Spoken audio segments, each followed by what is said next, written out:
Muy buenas tardes. Seguimos con la mirada puesta en los fondos temáticos y en las megatendencias del momento. En el contexto actual en el que nos encontramos, vamos a poner la mirada en la próxima hora en cuáles son las megatendencias en los mercados emergentes. Y atención al panel que tenemos con nosotros, porque tenemos a José María Luna, es el socio de Luna Sevilla Asesores Patrimoniales. José María, muchas gracias por acompañarnos. No, gracias a vosotros. Buenas tardes y encantado de estar una vez más con vosotros. Bueno, y también en esta casa, que siempre está bien recibida, Ana Rosa Castro Aguilar, es directora de ventas para España de Nordea. Ana, muchas gracias. Gracias a vosotros. Y también nos acompaña Fernando Fernández Bravo, que es el responsable de ventas institucionales para España de Invesco. Muchísimas gracias también, Fernando, por acompañarnos este ratito. Muchas gracias por la invitación. Bueno, como decimos, hoy en Negocios Televisión hemos dedicado la jornada a poner el foco en esas megatendencias del momento y en este caso nos vamos a detener en cuáles son las megatendencias en los mercados emergentes.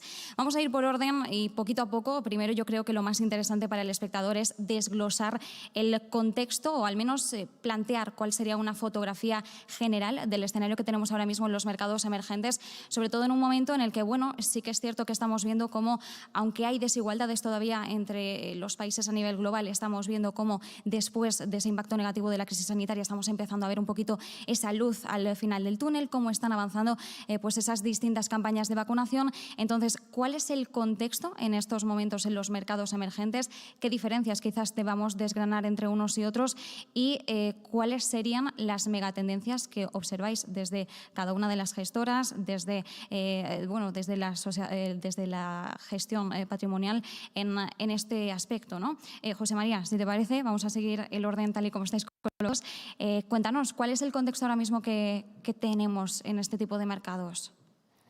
Si es desde el punto de vista de la evolución de los mercados emergentes, yo creo que pasamos de un 2020 en el cual, evidentemente, la palabra o el mercado China lo llenaba todo, ¿no? Asia, sin duda alguna, el resto de mercados estaban como el resto o casi el resto de los mercados desarrollados, sobre todo por hacer quizás un paralelismo con la vieja Europa, ¿no? Había dos grandes campeones, que era China y Estados Unidos, lo que mejor funcionaba. Y desde que empiezan a descubrirse las vacunas, se han ido sumando otras economías, la reapertura de la actividad económica ha hecho que otras economías emergentes empiecen a tomar relevo.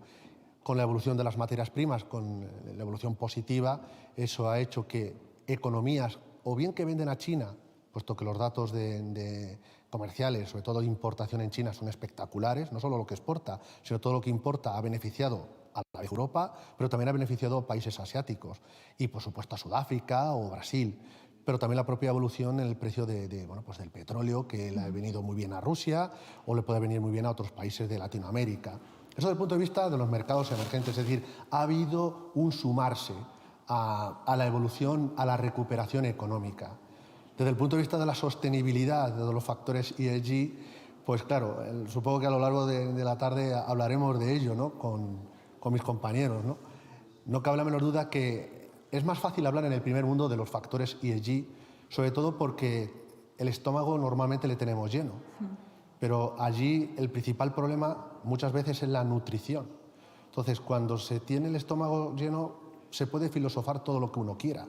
Cuando no es así, hay claras diferencias. Entonces, pedirles a los países emergentes muchas veces que hagan mucho hincapié o hagan un desarrollo en todo lo que es en los cambios medioambientales o cambios sociales o del buen gobierno, luego hablaremos si queréis de cada uno de ellos, depende de qué país es.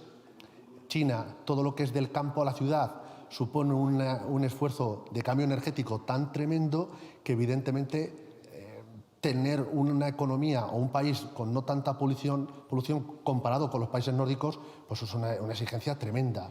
La desforestación del Amazonas en Brasil o en Rusia, problemas de corrupción que luego no se dejan sentir, curiosamente, en el tema de la evolución de las compañías, me refiero a la parte de G de gobernanza, ¿no? Con lo cual, tendencias hay muchas, interesantes, hay muchas cosas por hacer.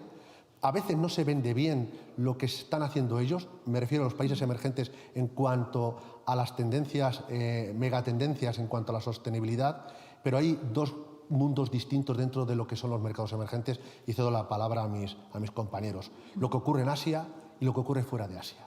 Hay una clara diferencia, de hecho, cuando uno los fondos de inversión tanto de Invesco como de Nordea, ve claramente cuando uno se posiciona en, no sé, en compañías como puede ser un Samsung y frente a otras compañías de tecnología de otros países, ¿no? Hay una diferencia muy sustancial.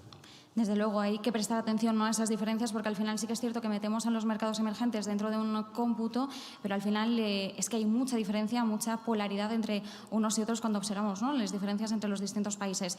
Hablaba José María de la ESG. Desde Nordea sabemos que hacéis una importante labor en este sentido, ¿no?, a la hora de integrar esos criterios que son extrafinancieros, pero que pueden tener un impacto financiero importantísimo en las carteras de inversión. Entonces, Ana, desde Nordea, ya entraremos después un poquito más en el ESG, pero más o menos concuerdas con la opinión de José María. ¿Cuál es la perspectiva que vosotros estáis abordando desde gestora? Totalmente de acuerdo con lo que ya se ha comentado. Por nuestra parte sí que vemos, se habla mucho de una, digamos, aceleración desincronizada, vemos una diferencia a nivel global, ya fuera de los emergentes, pero igualmente también dentro de los emergentes. Hablabas mucho de Asia, en Asia también vemos diferencias. Si miramos por un lado China, va a un nivel totalmente distinto al que podemos ver, por ejemplo, en países como India, porque se han visto mucho más afectados en el corto plazo. En China lo que hemos visto es que han tomado unas medidas draconianas para hacer frente a lo que ha pasado con el COVID y, de hecho, han tenido incluso un crecimiento durante el año 2020 y en el año actual están comportándose bastante bien, ¿no? Vemos que India, sí, como decía, en el corto plazo está sufriendo mucho más a través de todo lo que está pasando con la pandemia. Igualmente, creemos que han ido tomando un tipo de reformas durante los últimos 5 años que van a ayudar también para que tengan unos fundamentales interesantes. Entonces, ahí sí que vemos mucha diferencia y sí que consideramos que toda esta, como decía, desigualdad en mercados emergentes, al igual que en países desarrollados, lo que trae es la importancia para nosotros, que es muy grande, de la gestión activa. Y digo esto porque esto también da mucha oportunidad a seleccionar empresas y ganadores del mañana en este tipo de mercados, ¿no? Cuando hablemos, y después ahondaremos un poco más en ello, cuáles son las megatendencias o temáticas que veis más importantes en mercados emergentes. Comentabas, pueden ser muchas, pero es verdad que de una forma u otra cada empresa está expuesta a ella, ¿no? Y lo importante es, dentro de esa exposición, cuál tiene una mayor ventaja competitiva, cuáles son las dinámicas de la industria, cuáles son sus riesgos ASG, que ya se ha comentado, para ver si de verdad va a tener la fuerza y el músculo suficiente para hacer frente a ese, digamos, ruido del corto plazo y adaptarse mejor a largo plazo y tener un mejor potencial de crecimiento. Claro, desde luego, al final también hay que hacer un poco un balance, ¿no?, de cuáles son los países que tienen más músculo, cuáles son los que menos, y también ver un poquito las fortalezas y debilidades de cada uno. Fernando, en este sentido, vosotros desde Invesco, ¿cómo estáis observando también, ¿no?, esas diferencias que podemos ver entre uno y otro país? Pues bueno, aquí yo creo que lo podemos hablar o centrarnos justo antes de la pandemia. Con los países emergentes podemos estar hablando de aquellos que tienen materias primas, como puede ser un Brasil, como puede ser un Rusia, o como otros países pues más asiáticos que no tienen pues esas materias primas. Con la pandemia pues ha ocurrido un poco pues que los países que más se han visto afectados, por ejemplo Asia al principio, han sido los primeros en salir, y ahora sin embargo pues bueno, pues tenemos a más Latinoamérica, por ejemplo, sufriendo, o también por otro lado a India, ¿no? Entonces en general Asia, cuando nos centramos pues a hablar de emergentes, China, India e Indonesia serían pues los países que más nos están gustando ahora en Invesco, y las temáticas vendrían muy de cara a la demografía. Es decir, al consumo, al sector salud, pero todo en línea pues, a esa demografía y al crecimiento, y sobre todo al cambio pues, de una pirámide poblacional que pueda estar pasando en China. Es decir, en China se espera que para el año 2050 haya gente en una edad mayor que como estamos ahora, es decir, que su pirámide demográfica se parece más a la europea, porque China tenía pues esa política de una familia, un niño, y eso hizo que hubiese menos nacimientos, y ahora ha vuelto otra vez a cambiar, ¿no?, porque se han dado cuenta que la pirámide pues se está volviendo pues más invertida, ¿no? Entonces, por el crecimiento, China son 1.400 millones, India también por encima de 1.000 millones, con lo cual pues en temáticas nos centraríamos más con el consumo y sobre todo con la demografía. Bueno, precisamente ahora te iba a preguntar, Fernando, ¿no?, que desde Invesco, ¿cuáles eran las megatendencias que estabais observando? Desde luego, demografía es importantísimo, y además lo estamos viendo, ¿no?, recientemente, con ese cambio de parecer, con ese cambio de política.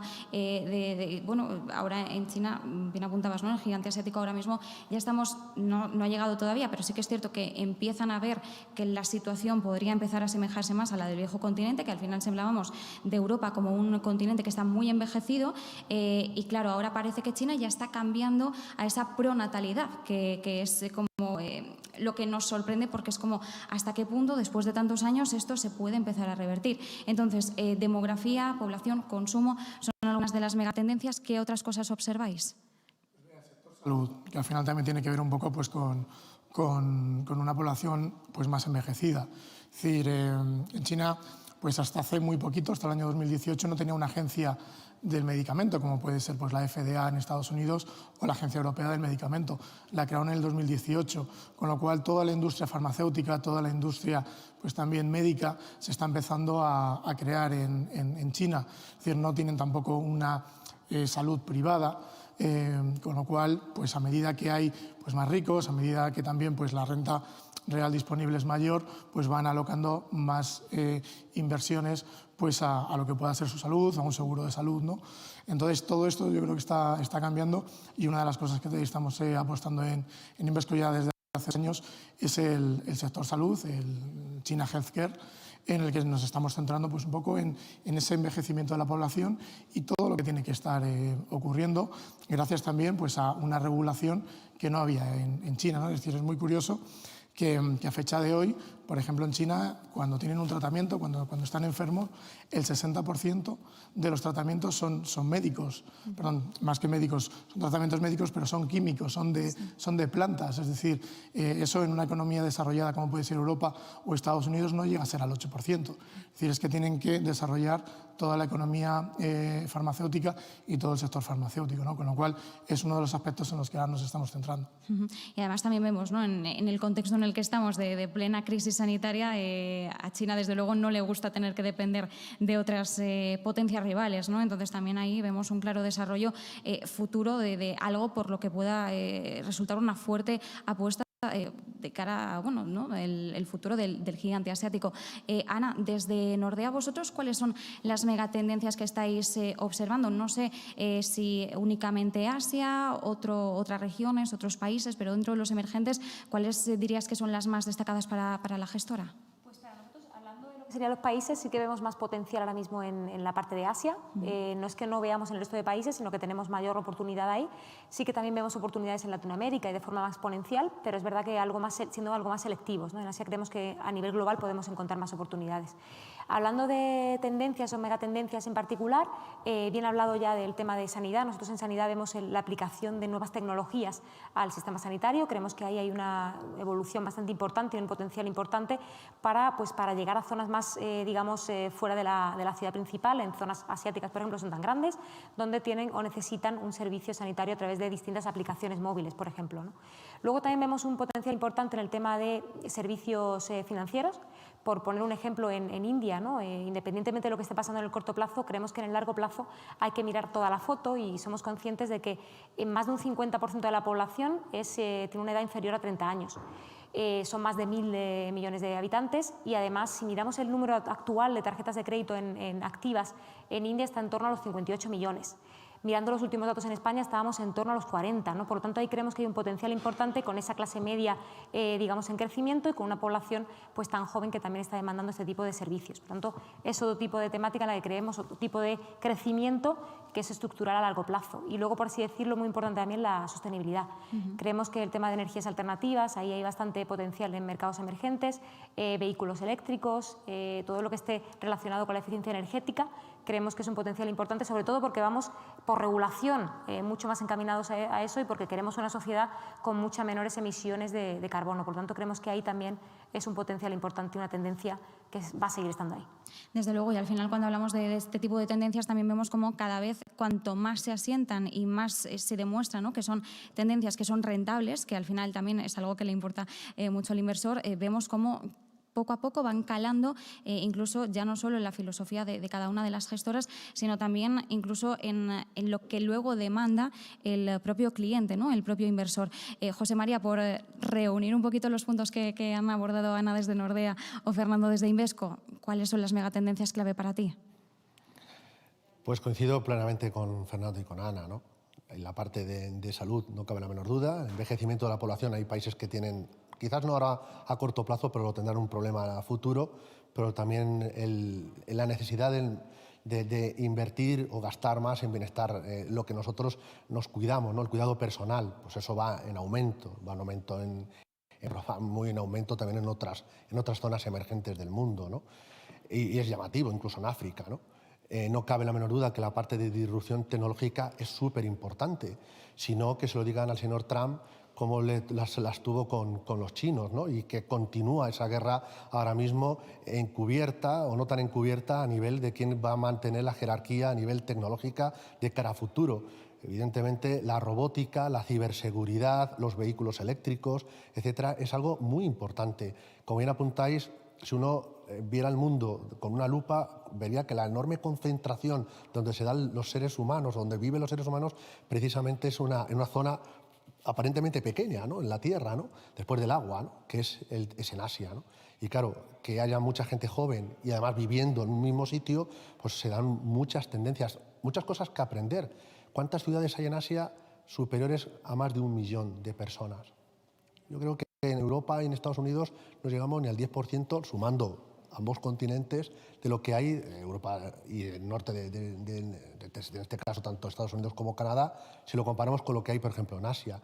Ese movimiento del campo al campo a la ciudad está suponiendo una inversión brutal que se deja sentir en el precio de las materias primas, en el acero, en el aluminio, en el cobre, sin ir más lejos, sobre todo en el tema de la sostenibilidad. Con lo cual, claro que las materias primas es importante y tanto es el tirón de una parte del mundo que influye de qué manera, sobre todo en el campo de la sostenibilidad, pero también en su propio desarrollo, ¿no? Con lo cual, otra tendencia, no cabe la menor duda, es esa transición energética que se está dando.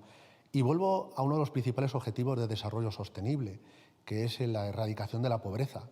Todo pasa por que este planeta azul tenga agua potable y que tenga pues también evitar una malnutrición. Malnutrición hay en el primer mundo, en la obesidad, por ejemplo, ¿no? A los niños, no sé, todos los problemas que podemos tener o que llevamos cada uno de nosotros, bueno, pues por lo mal que comemos, ¿no? Lo poco sano. En el tercer mundo hay gente que es que no come. Entonces, claro, eso es una temática que sin duda alguna es importante también tenerla muy presente. Y una cuarta, que es el consumo, sería el consumo en bienes de lujo.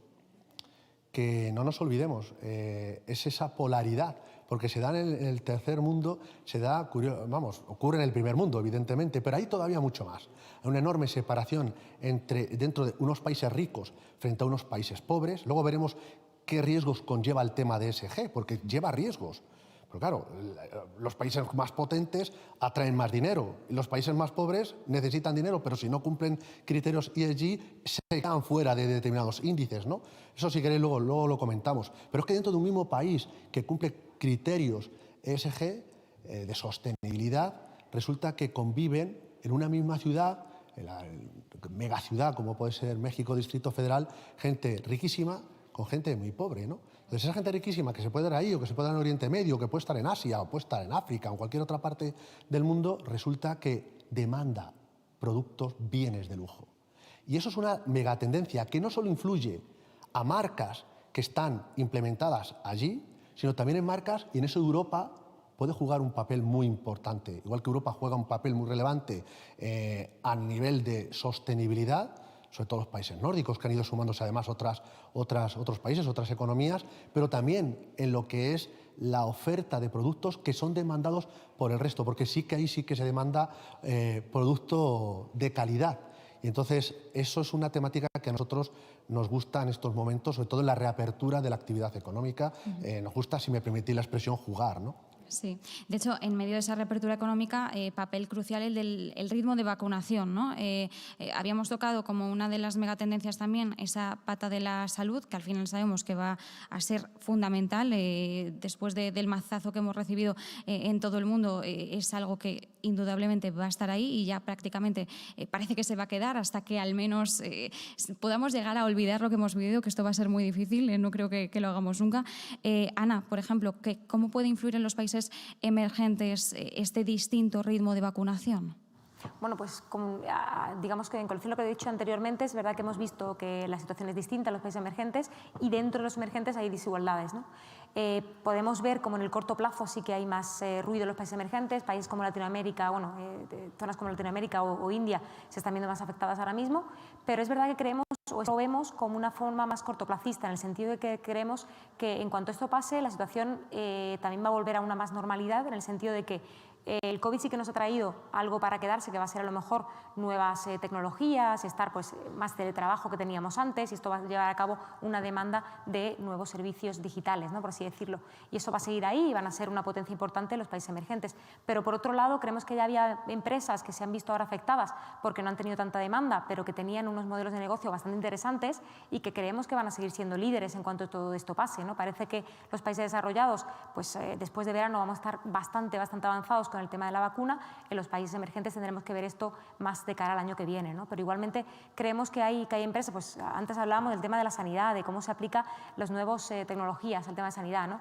Creemos que había empresas que estaban detectando, digamos, el avance del cáncer, cómo prevenirlo, desarrollo de nuevos fármacos. Todo esto se ha visto un poco parado. Es verdad que hemos parado un poco este tipo de desarrollos debido a que tenemos que centrarnos en el problema actual y en el momento, ¿no? Y creemos que en cuanto esto pase, ese tipo de empresas que también se encontraban en cierta medida en otros países que no son desarrollados, pues van a verse también beneficiadas. Así que creemos que hay que seleccionar y hay que ser muy selectivos, sobre todo teniendo en cuenta que hay digamos, ruido en el corto plazo, ¿no? Decía también anteriormente que hay muchas megatendencias, muchas empresas ligadas a esa tendencia, pero igualmente cuando pensamos en mercados emergentes, algo que pensamos primariamente es el tema de la incertidumbre.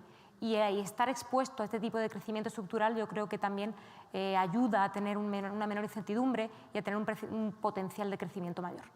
Desde luego. Y si tuviéramos que pensar renta fija, renta variable temática en países emergentes, ¿cómo invertimos de forma adecuada? Fernando, desde Invesco, ¿cuál es la respuesta? Mira, muy buena pregunta, pero en Invesco la verdad es que nos gusta renta fija asiática y renta, bueno, en general renta emergente, pero ahora mismo todos nuestros fondos globales están invirtiendo un mínimo de un 15% en Asia y sobre todo en China. Es decir, bonos renminbi, si lo analizamos, tenemos una TIR en dólares en torno a un 6 a un 7%. Las compañías de alta calidad no tienen una tasa de quiebra, una tasa de default pues, mayor que la que nos podemos encontrar en Europa o en Estados Unidos. Estamos hablando que la renta fija en divisa local es como 1,7 trillones. En divisa hard currency estaríamos hablando de 37.000 millones, es decir, que son pues, un mercado bastante grande. Y luego, por ejemplo, pues también que hemos comentado el tema de sostenibilidad, en China se están emitiendo en torno a 40.000 millones de verdes todos los años, es decir, que la parte pues, de renta fija nos gusta mucho. Nosotros incluso en Invesco estamos jugando, aparte de nuestros fondos globales que puedan invertir pues, en emisiones que nos gustan, tenemos también fondos temáticos en renta fija. Tenemos un fondo que se llama Belt and Road, que viene pues, de la ruta de la seda, que a todos pues, bueno, nos sonará, ¿no?, de la ruta de la seda de Marco Polo. Entonces es pues, para que China no dependa tanto de Estados Unidos, pues al final es tanto vía marítima como vía pues de infraestructuras dentro de China, Europa y África, tanto de transporte como también pues de 5G.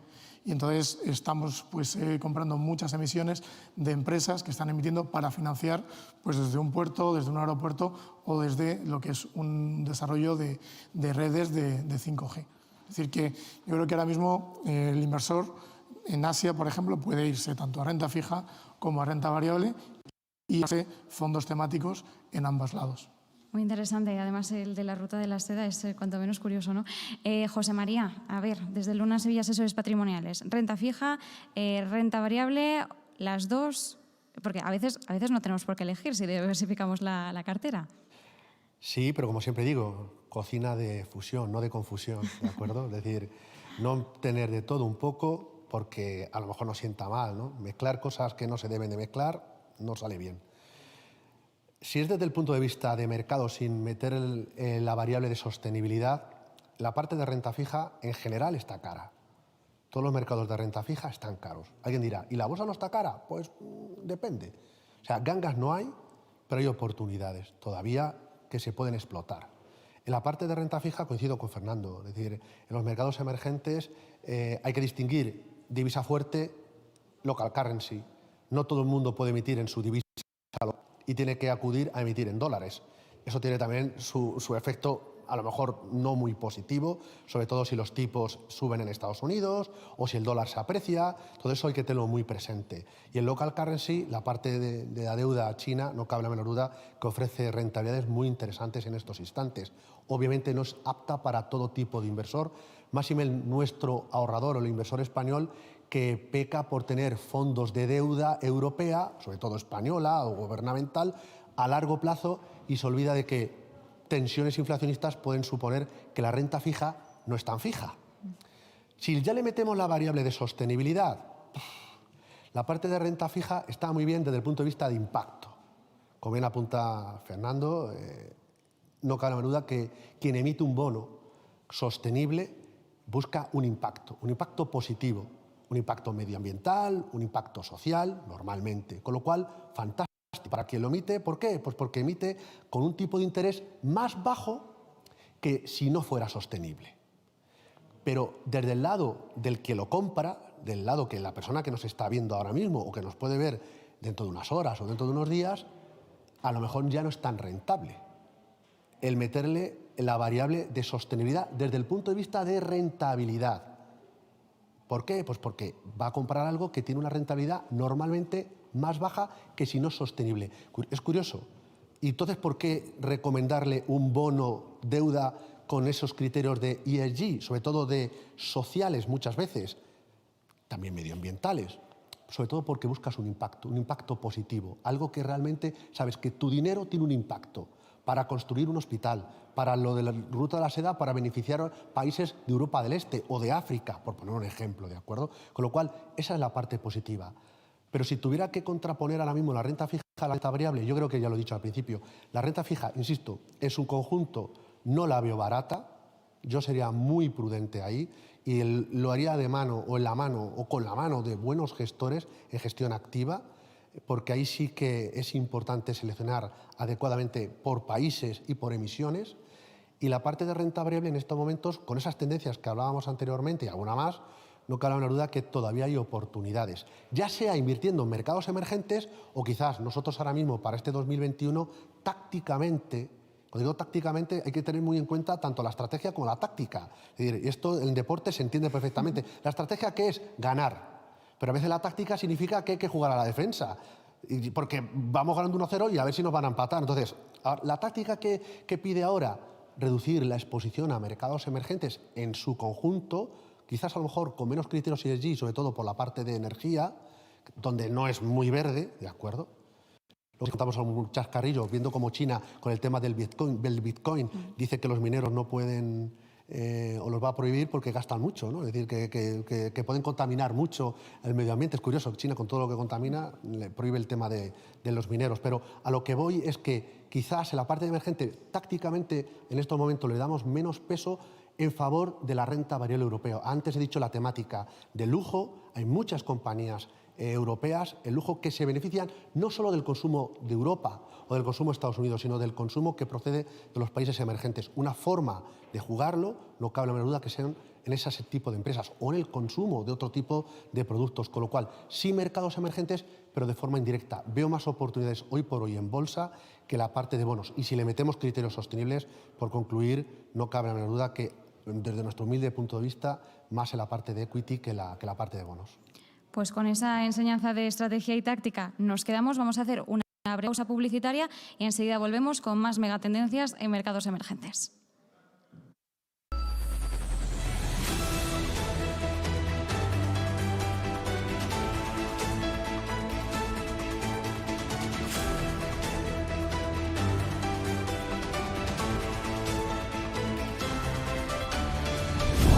Vive la economía. Negocios Televisión. Y aunque lo de uno no sea un pastón, que cuando descanses tu dinero no lo haga. En las cuentas Bankinter no te cobramos comisiones, rebajamos los requisitos y te damos hasta 340 € por tu confianza. Para gente con nómina, sin nómina, autónomos y pensionistas. Bankinter. El mañana. ¿Cómo será el mañana? Una cosa es segura. El mañana será como sus inversiones.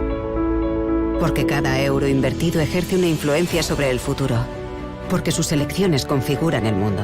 Porque como nosotros, usted no desea sacrificar el futuro por el presente. Usted quiere invertir en un futuro sostenible. En Candriam, creemos que el mañana no está prefijado. El mañana es una página en blanco. El mañana será un espejo de sus convicciones y sus responsabilidades. Porque el inversor del mañana es usted. Construyamos juntos un futuro sostenible.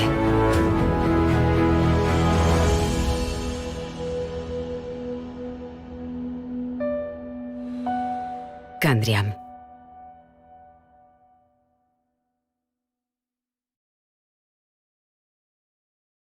¿Quiere comprar acciones de una compañía pero está harto de pagar altas comisiones?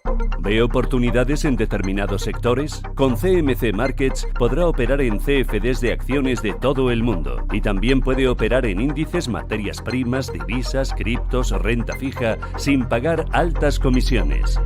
Con la tecnología más avanzada, la plataforma Next Generation. Probablemente la mejor plataforma que existe para acceder a todos los mercados, en cualquier momento, en cualquier lugar. Empiece a operar ya con CMC Markets.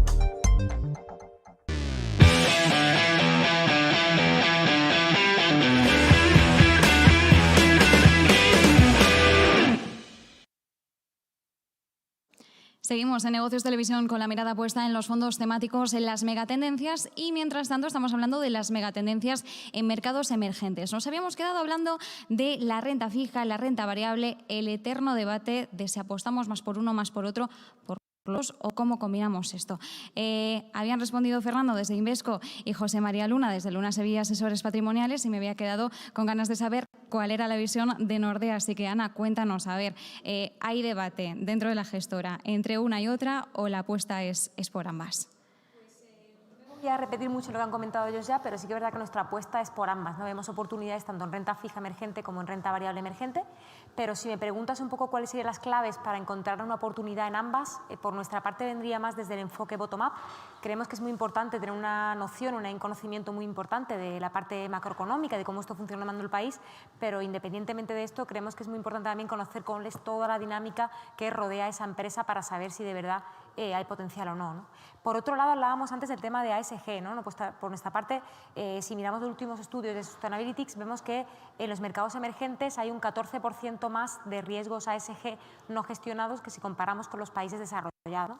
Si el tema ASG ya es importante en los países desarrollados, yo creo que para identificar de verdad los problemas que puedes tener en una empresa de mercados emergentes es incluso más importante, ¿no? Por tanto, nosotros apostamos por tener equipo interno. En Nordea lo que tenemos es un equipo de 18 personas que lo que hace es analizar cada uno de los criterios ambientales, sociales y de gobernanza, porque creemos que es muy importante no solo mirar el tema medioambiental, que evidentemente lo es fundamental, pero también darle el peso al tema social y de gobernanza, ¿no? Ver qué directiva tiene la empresa para asignar esos CAPEX de forma adecuada, para controlar esas externalidades ASG también de forma adecuada y sobre todo también para tener un mayor conocimiento de la empresa, ¿no? Yo creo que transparencia es una cosa que tenemos en menor medida en los mercados emergentes si comparamos con los mercados desarrollados y por lo tanto creo que ahí es un factor clave el sentarte con la empresa, entender qué están haciendo y sobre todo cuando se habla de ASG no es solo excluir empresas o digamos analizar qué están haciendo y qué no están haciendo, sino también llegar a tener acá entre las dos, entre lo que es la gestora o el inversor y lo que es la empresa, pues un diálogo e intentar cambiar las cosas, ¿no? Que para eso yo creo que es lo importante de todo esto. Y ahí lo que hacemos, pues también llevar un diálogo y un compromiso con la empresa para poder ya no solo decir, bueno, pues como no estás cumpliendo con esto, no queremos invertir en vuestra empresa, sino que qué podemos hacer para marcar unas pautas, unos objetivos para que esto llegue a ser mejorable. Yo creo que eso también te da un mayor conocimiento de la empresa, un mayor, participación y sobre todo también, como decía, seleccionar aquella que puede hacer frente a esos cambios que consideramos que vienen y que están ahí, que son tan importantes, pues estar preparado a todos los aspectos. seleccionar aquellas empresas que realmente están abiertas al diálogo, ¿no? al diálogo, a que confluya pues toda esa variedad de opiniones y a que de alguna forma pues recapacite o incluso pueda reorientar un poquito su estrategia y llevarla un poquito más a ese puerto, ¿no? Ya que sacabas el tema ESG, que lo habéis tocado un poquito todos, pero no nos hemos metido de lleno en ello, ¿cuál es?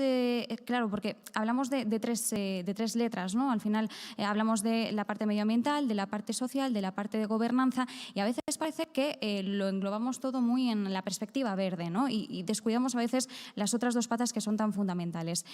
Ana, ¿dirías que hay una pata que pese más que otra en los emergentes en estos momentos o alguna que haya que reforzar especialmente? Yo creo que ya independientemente de que hablemos de emergentes o no, a nivel global diría que la pata que más ha pesado históricamente ha sido la medioambiental, porque ha sido la que hemos puesto mayor foco, hay mayor oferta y ha habido mayor demanda, ¿no? Hemos visto una falta de demanda en productos más enfocados al tema social y de gobernanza, que yo creo que son incluso iguales de importantes que el tema ambiental para que la empresa funcione y para que tenga, digamos, unas medidas puestas a todo lo que sean los problemas que pueda afrontar, ¿no?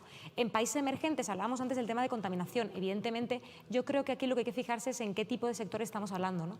Esto no significa que si estoy hablando de un sector mucho más relacionado con el tema de que pueda haber problemas de bueno, pues afectar al medio ambiente y de contaminación, pues tengamos que fijarnos solo en el tema medioambiental, pero sí que quizá le tenemos que dar un poco de mayor peso a eso porque es el mayor riesgo que tiene la empresa. Pero igualmente para nosotros lo principal es tener los tres criterios en mente, ¿no? Dar un peso mayor o menor en función de qué tipo de exposición tienen o no, ¿no? Pero creemos que a nivel global diríamos que hemos puesto mucho peso en el nivel medioambiental y queda mucho por poner también ahora el tema social y de gobernanza para que veamos también un desarrollo en ese tipo de desigualdades que estamos viendo en las empresas en cuanto a trato a los empleados, a desigualdades en cuanto a diversidad de género.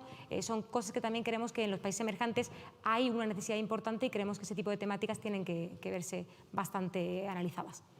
Desde Invesco, Fernando, ¿hay algún país en concreto que estéis viendo que está a la cabeza en esta integración de criterios ESG y, por el contrario, cuál tiene todavía esos deberes más pendientes que el resto? A ver, yo creo que el mundo ahora mismo pues, está en una lucha, ¿no? Tenemos Estados Unidos, tenemos China peleándose por muchas cosas, ¿no? Temas tecnológicos, temas de pues, cuál puede ser la economía de mayor potencial en los próximos años. Pues, últimamente, con el tema medioambiental también lo estamos empezando a ver, es decir, tanto la administración Biden ha cambiado pues, un poco el foco, ha vuelto al acuerdo climático y China también lo está haciendo. Es decir, China pues, hace bien poco pues, avisó que iba a cumplir pues, con los protocolos y para el año 2060 iba a ser firmante de Net Zero Emission. Es decir, es cierto que Europa, que Estados Unidos pues, está pues, con ese compromiso para el año 2050 y China bueno, pues, lo ha adelantado, pero al menos pues, se ha comprometido para el año 2060. Entonces, estamos viendo que hay mayor compromiso tanto en la parte medioambiental como también en la parte social como responsable.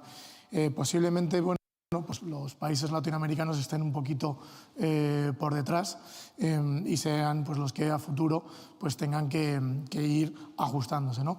Pero bueno, aquí yo creo que las gestoras pues en gran medida también somos firmantes de Net Zero Emission, también somos firmantes pues, de los principios de la ONU, con lo cual pues, poco a poco vamos a tener el foco en aquellas compañías pues, bueno, que sean socialmente responsables o que sean también bueno, pues, cuidadoras del medio ambiente.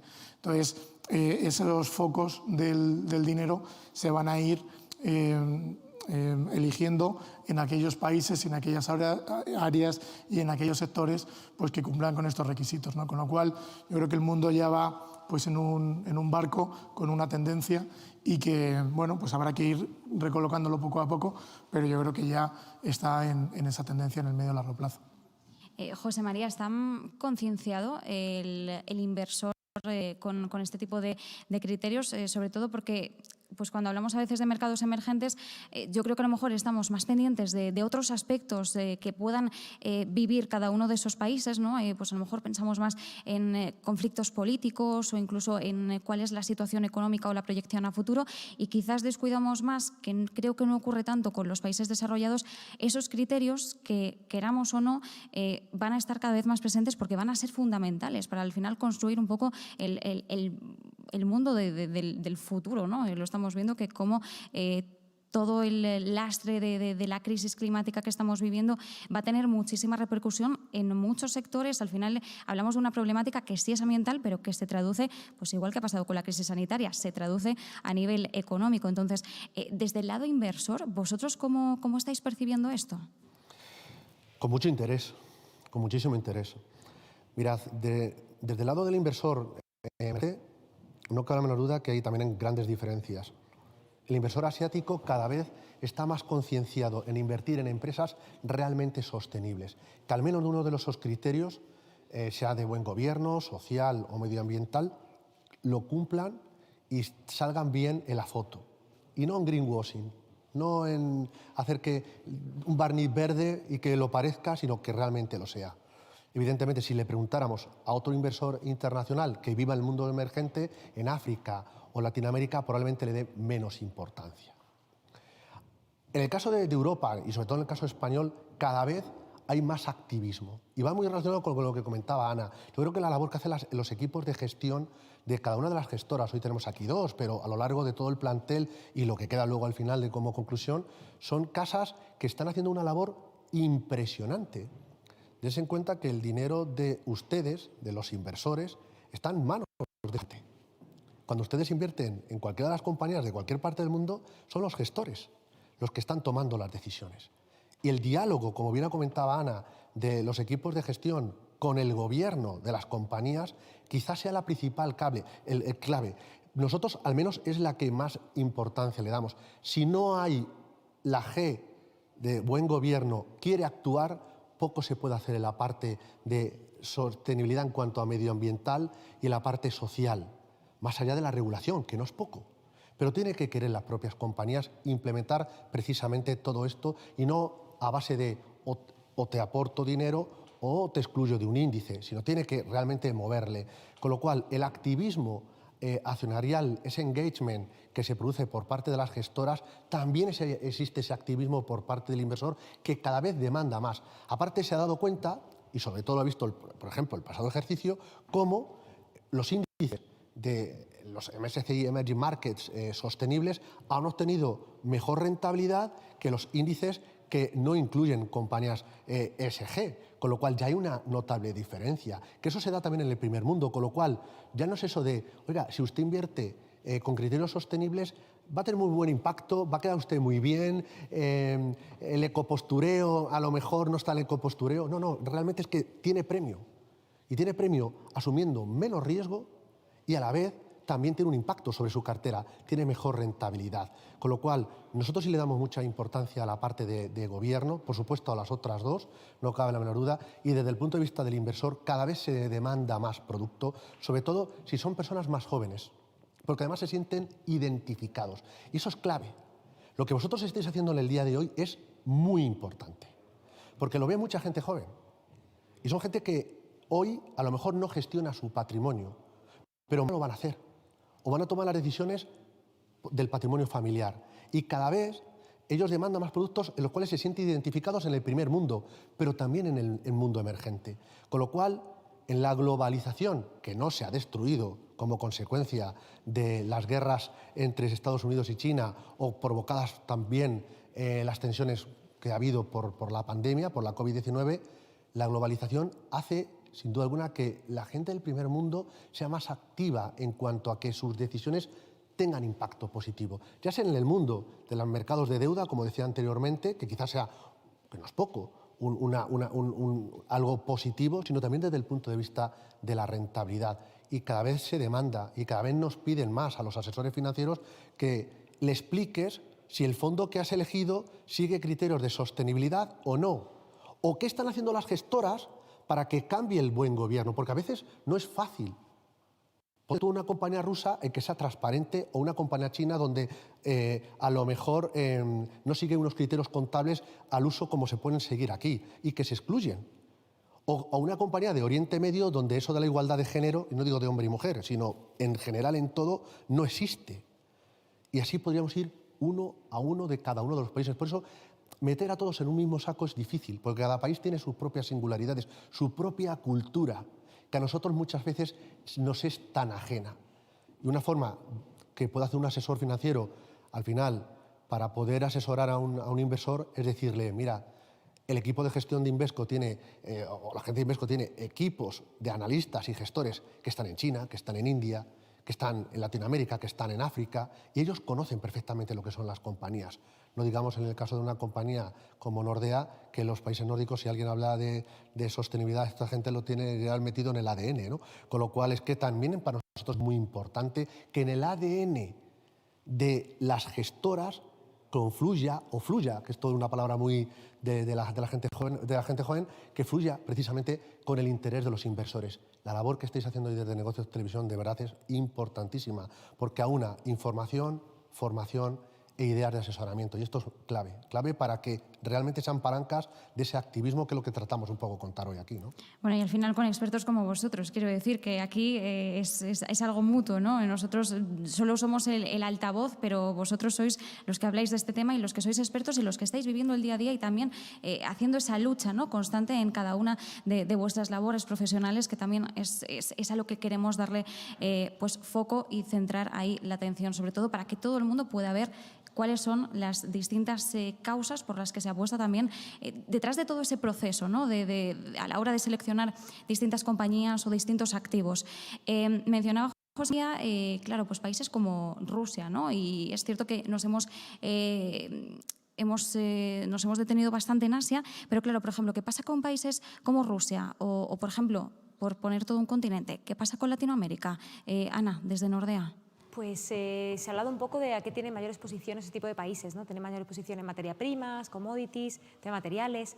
¿Qué es el problema que vemos aquí? Bueno, pues el principal problema que vemos es que necesitamos ver una transición en este tipo de, modelos de negocio hacia una economía mucho más basada en menores emisiones de carbono. ¿Por qué? Porque visto todo el tema de la regulación que viene y que ya ha venido, y también cómo estamos, aproximándonos a este tipo de concepto, queremos que este tipo de sectores se van a ver mucho más afectados, ¿no? Van a tener un mayor coste de capital, se van a ver afectado su flujo de caja y, por tanto, van a necesitar una mayor rentabilidad para hacer frente a esos costes que te comentaba, y van a tener mayor problema también para encontrar financiación para sus empresas, ¿no? Por lo tanto, creemos que ahí tenemos que ver cómo se adaptan un poco a este nuevo modelo de negocio y a esta nueva regulación que está viniendo. Creemos que son sectores que se van a ver muy afectados. No creemos que otros no se vayan a ver afectados por este tema de la regulación, pero ellos sí que creemos que van a ser los primeros. ¿Qué pasa con Latinoamérica o con Rusia? Que están muy expuestos a esto, ¿no? Por lo tanto, ahí creemos que es incluso más importante esa selección que yo comentaba al principio, que sé que me voy a repetir, pero es esa gestión activa, esa mayor selección, ¿no? Ser mucho más selectivos en este tipo de países, porque creemos que hay mayor problema al estar expuesto a este tipo de materias primas, por así decirlo, ¿no? Por otro lado, decir, bueno, pues que sí que vemos oportunidades, ¿no? El problema que ha sido que el mercado también ha vendido de una forma, sin discriminar, ¿no? Lo que hemos visto es que no es lo mismo a lo mejor un Itaú que un Petrobras, pero sí que es cierto que no hemos mirado, sino que hemos mirado el país y hemos hecho una venta masiva, por así decirlo, ¿no? Pero ahí sí que vemos oportunidades. Creemos que, por ejemplo, Itaú te nombraba, creemos que tiene unos fundamentales bastante interesantes. Creemos que en Rusia sí que hay puntualmente cierta empresa que se puede haber beneficiado de todo esto, pero creemos que mirándolo de forma global sí que hay que tener muy en cuenta a qué están expuestas, a qué no, y cómo le puede afectar todo lo que viene a nivel regulatorio y todo lo que viene en la forma en que estamos consumiendo, como bien han comentado anteriormente, y cómo nos estamos comportando pues, a nivel social, gobernanza y a nivel medioambiental. Fundamental. Y también otra parte que queríamos abordar aquí es, dentro de que al final hablamos de un abanico muy amplio dentro de los mercados emergentes, claro, si nos centramos en cuáles serían los catalizadores de crecimiento, de creación de riqueza clave en estos momentos, hablábamos mucho de Asia, ¿no, Fernando? Desde Invesco, claro, si nos centramos en Asia, ¿cuáles serían esos principales motores, ¿no?, para ganar ese músculo en la creación de riqueza?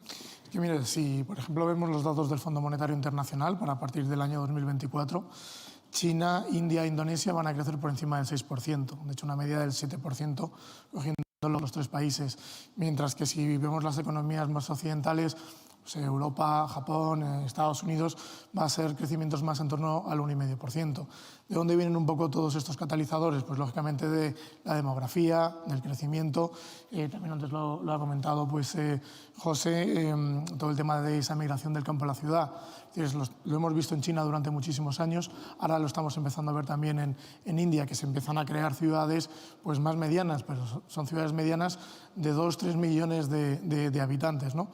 Entonces, todo esto hace que el consumo sea una temática espectacular. Es decir, en India, pues cuando emigran del campo a la ciudad, lo primero que necesitan es un móvil. ¿Por qué? Porque les van a llamar por teléfono para darles el trabajo. Y luego lo que es el banco por teléfono, por internet, es lo que mayor penetración tiene ahora mismo. ¿Por qué? Porque abandonan una aldea, están en una ciudad, tienen que enviar remesas de dinero, las envían vía pues, el teléfono. Con lo cual, por ejemplo, nuestros gestores también se están centrando mucho pues, en bancos, pero más business to consumers, más de business to business. ¿Por qué? Por todo el crecimiento que tienes ahí. Y sobre todo lo que llamamos más el comercio electrónico, ¿no? El e-commerce, que con la pandemia se ha multiplicado. Es decir, nosotros lo hemos vivido también mucho, es decir, hemos estado más comprando por internet, con el móvil, estando en casa, con el confinamiento, pero en China y en Asia también ocurre lo mismo, es decir, pues desde pagos por móviles, desde compra por internet, desde música en streaming o vídeos, desde chatear, es decir, todo el tema del e-commerce también creemos que es algo tremendo que va a llevar el crecimiento pues, en los próximos años, ¿no?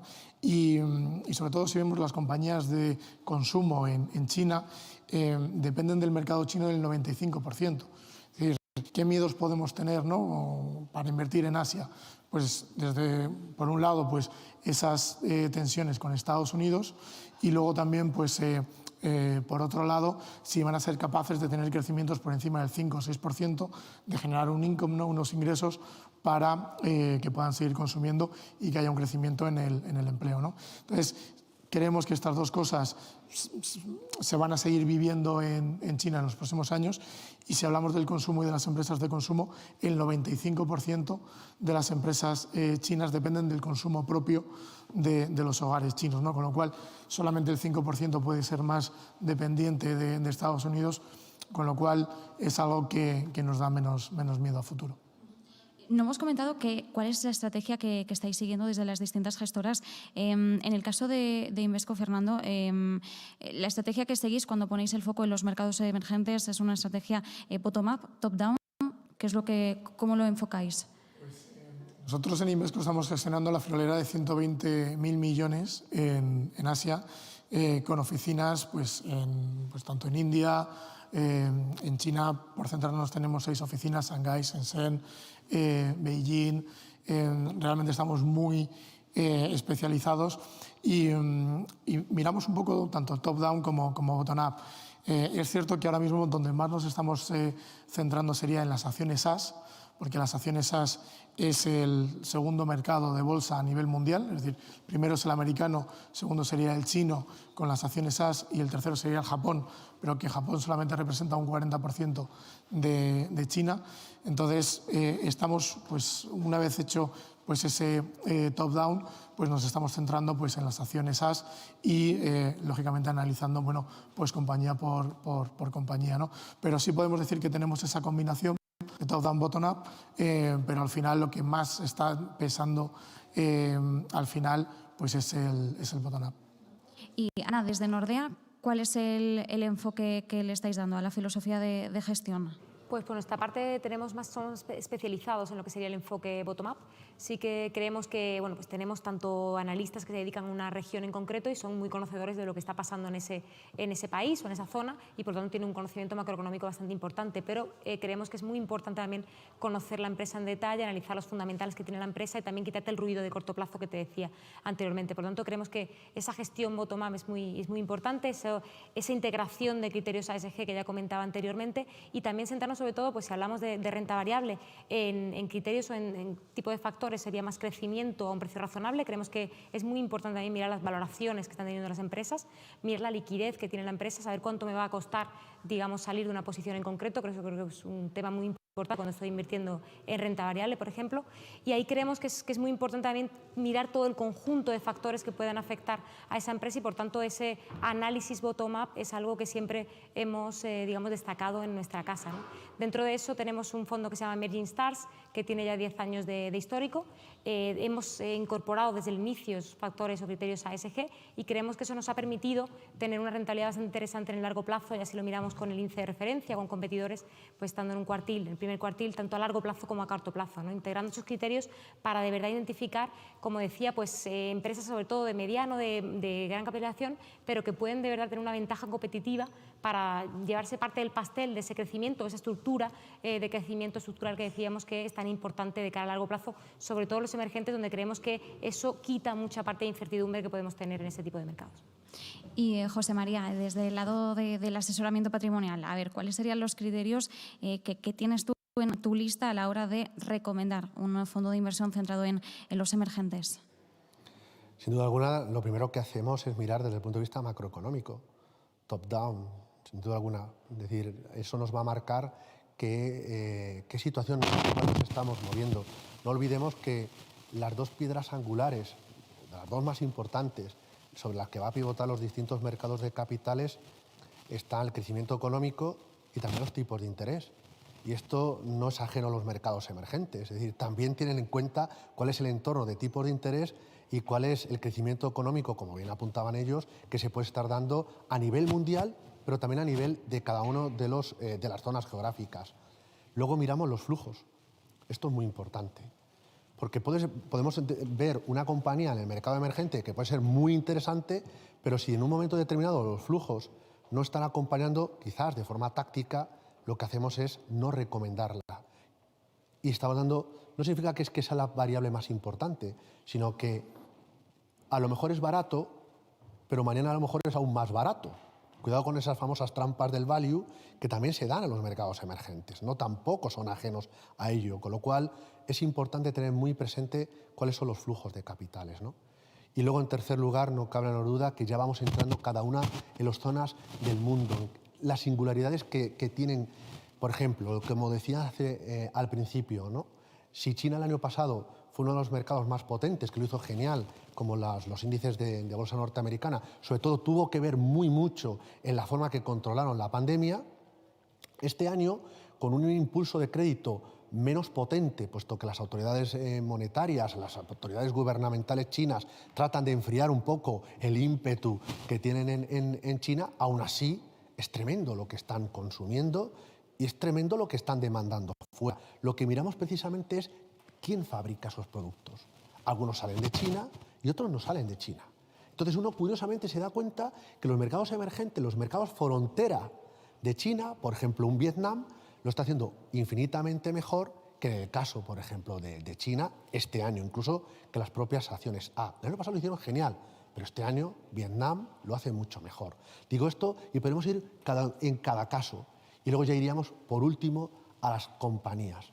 Ahí, evidentemente, tenemos que ir de la mano, no cabe la menor duda, nosotros no somos expertos, no tenemos equipos en cada uno de esos países, pero sí tenemos algo que es muy importante y es el diálogo que podemos mantener con Fernando, podemos mantener con Ana o con tantos compañeros que, bueno, pues que, como digo, han estado hoy aquí o nosotros que estarán a lo largo del día de hoy. Con lo cual, eso es lo más importante, ese diálogo o la posibilidad que tenemos de acceder a los equipos de gestión, algo que muchas veces los propios inversores de a pie no conocen. Esas personas sienten, sufren, se ilusionan. Eso es lo que a nosotros nos gusta, esa pasión. Y que en el ADN también tenga algo muy importante, que luchen por el dinero, por el trabajo, por el esfuerzo de cada uno de los ahorradores. Cuando eso sea no cabe duda que estamos más cerca del éxito. Pero nosotros sí que es cierto que partimos desde arriba hacia abajo, nunca desde abajo hacia arriba. En todo caso, lo podríamos hacer eso en mercados mucho más cercanos. Por ejemplo, en el caso de la bolsa española o en la bolsa europea, ¿no? Pero en el caso de los mercados emergentes es nuestra forma de trabajar. Y como nos queda ya muy poquito, en este tiempo de descuento sí que os voy a pedir que, aunque habéis mencionado algún fondo de inversión, que deis algunos nombres, bueno, pues para que el espectador que nos esté viendo desde casa se quede con algunos nombres, algunas ideas de inversión cuando hablamos de estas megatendencias en los mercados emergentes. Ana, desde Nordea, ¿cuáles serían los seleccionados? Pues por nuestra parte, todos los que sean los fondos Nordea Stars, todos aquellos que incorporan en el fondo la palabra STARS, son aquellos fondos que están integrando criterios ESG en el análisis de las empresas, y dentro de estos fondos tenemos tanto parte de renta fija como parte de renta variable. Te destacaba antes un fondo de renta variable porque creemos que por la trayectoria que tiene ha funcionado bastante bien y creemos que tiene una exposición bastante diversificada, que es nuestro fondo Nordea 1 Emerging Stars Equity Fund. Aquí ganaríamos posición en lo que sería emergentes de forma global, pero teniendo siempre un sesgo históricamente a lo que sería la zona asiática, ¿no? Dentro de lo que sería la zona asiática también nos centramos principalmente en megatendencias. Te hablaba antes de tecnología, sanidad, el tema de demográfico, crecimiento de la clase media, y por ahí creemos que podemos identificar ese tipo de empresas, ¿no? Por lo tanto, destacaría este tipo de estrategia, destacaría también otras estrategias a nivel global y destacaría dentro de renta variable pues, lo que sería invertir en renta variable, en renta fija emergente con criterios ESG. En Nordea es verdad que sí que creemos que sí es importante, y lo mencionaba anteriormente, en países desarrollados, en países emergentes incluso más importante, por lo tanto todos nuestros fondos con inversión en países emergentes tienen este tipo de criterios totalmente integrados en su proceso de inversión. Significa que no incorporamos esto cuando una vez hemos decidido qué tipo de emisión o de empresa estamos incorporando a la cartera, sino que lo hacemos de forma paralela, ¿no? Tenemos un analista que se dedica a esto y que va mano a mano con el gestor desde el principio del proceso de inversión. Creemos que esto es muy importante. Por lo tanto, todo lo que sea los fondos STARS en Nordea, animo a que puedan darle un vistazo y que decidan si es interesante para ellos.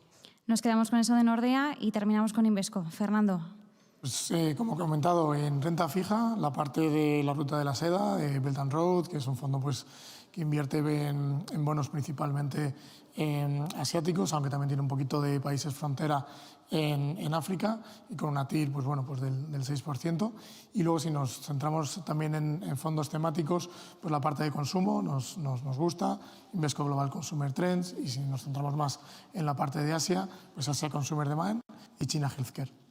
Pues con esto nos quedamos. Megatendencias en mercados emergentes. Muchísimas gracias a todos. Fernando Fernández Bravo, responsable de ventas institucionales para España de Invesco. Ana Rosa Castro Aguilar, directora de ventas para España de Nordea. Y como siempre, un placer, José María Luna, socio de Luna Sevilla Asesores Patrimoniales. Nos quedamos con todas estas ideas de inversión. Muchísimas gracias por habernos acompañado aquí en Negocios Televisión en este día dedicado a los fondos temáticos y a las megatendencias. Gracias a vosotros y buen negocio. Gracias.